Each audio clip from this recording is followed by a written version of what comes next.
Constellations! There are more than 300 billion stars in the Milky Way galaxy. The Milky Way is the galaxy where our solar system is located. Our solar system is made up of space rocks, planets, the sun, the moon, and of course, Earth. But did you know that the Milky Way is only one of about 100 billion galaxies? And if we put all of those billions of galaxies together, there would be trillions and trillions of stars throughout the universe. That's a lot of stars!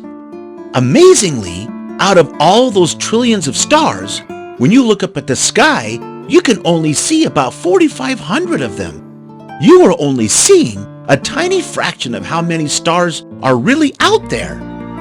What's remarkable is that out of the trillions of stars, each one is different. Some stars may have their own system of planets. Some stars are older than others. And some stars may no longer exist, but their light still travels toward Earth. That may seem odd that a star's light can still be seen after it's gone. But stars are born, they live, and after some time they die, just like us. After they die, their light continues to travel throughout the universe. By the time its light reaches us, a star might have been dead for thousands of years already. There are people who study space, stars, and the universe for their job. These people are called astronomers. The earliest astronomers noticed that many of the brightest stars in our galaxy formed pictures in the sky. They call these pictures constellations, similar to connect the dots pictures. When the twinkling stars are connected, they form a constellation. The constellations make up shapes of people, animals, and mythological beings. The word mythological comes from the word myth. A myth is a made-up story. The Greeks and Romans made up stories about gods, heroes, and creatures such as serpents, dragons, or flying horses. They then named various constellations after them. Let's take a closer look at a few constellations that might be familiar to you. As you look at these constellations, you may notice that some of them are easier to see than others.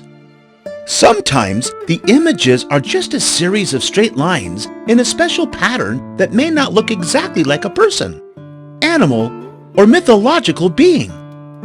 Many of the constellations require you to use your imagination to see the image they create. See if you recognize any of these constellations. Hercules is one of the largest constellations, but its stars aren't very bright. Hercules is a hero from Greek mythology. He is one of Zeus's children and was said to be very, very brave. This constellation is an image of Hercules, who became a god after his death. Orion mainly consists of supergiant stars, which are the largest and brightest stars. 3 of these stars form a line called Orion's Belt. They lead to Sirius, which is the brightest star in the sky. Orion can be seen from both the southern and the northern hemisphere.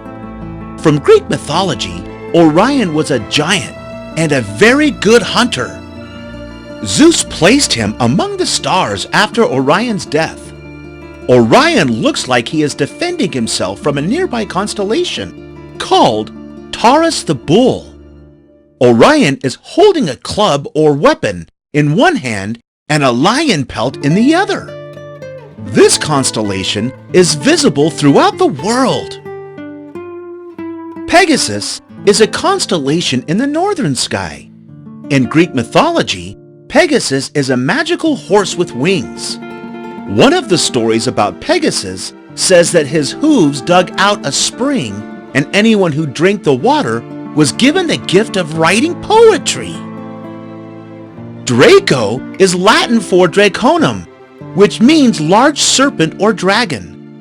This constellation looks like a large snake making its way through the northern sky. It can be seen all year from the northern hemisphere.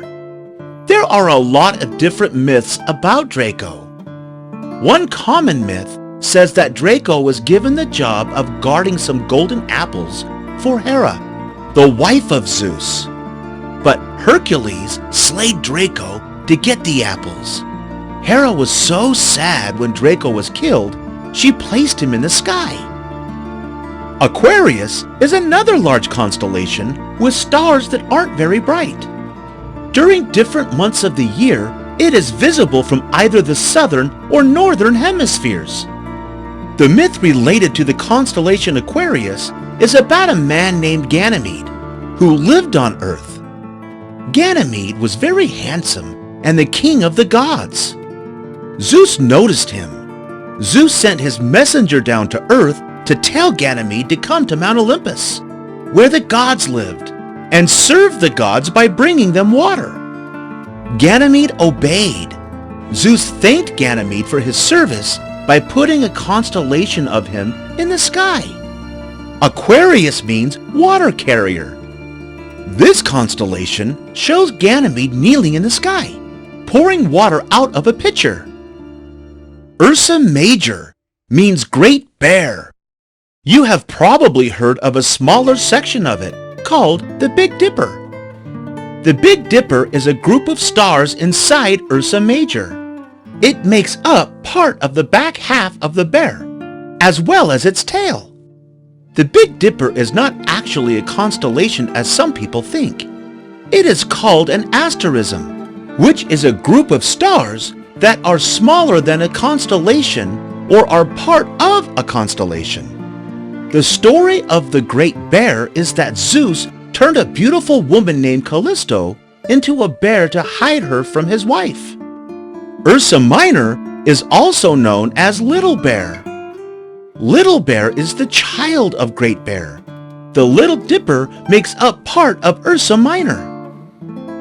There are 12 other constellations that you also might have heard of, called the signs of the zodiac.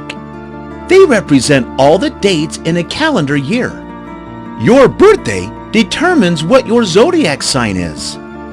Some people believe that the different signs of the zodiac will tell you what your talents are and what your personality is like. The signs might reveal that you are a shy person or outgoing, or that you are laid back or more serious. Some people also believe the signs can make certain predictions about your life and your future.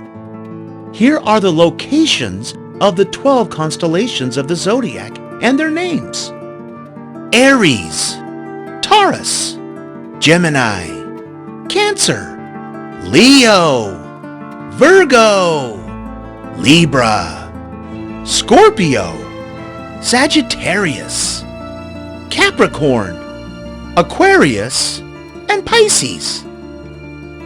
Constellations can be very useful. They have helped ancient farmers know when to plant and harvest crops, and they were used as a type of calendar in the sky. Many travelers relied on different stars, like Polaris or the North Star, as well as various constellations to guide them through their journeys. Today, modern astronomers and stargazers use constellations to help keep track of specific stars in the sky. They are also used to locate other objects in the sky, such as galaxies. In 1922, the sky was divided into 88 different constellations, but not all of them are as well known as others. Many of the constellations may be seen in the northern hemisphere, but may not be visible in the southern hemisphere. And some may be easier to locate depending on the time of year. The next time you are outside, look up at the stars and see which constellations you can identify. Thanks for following.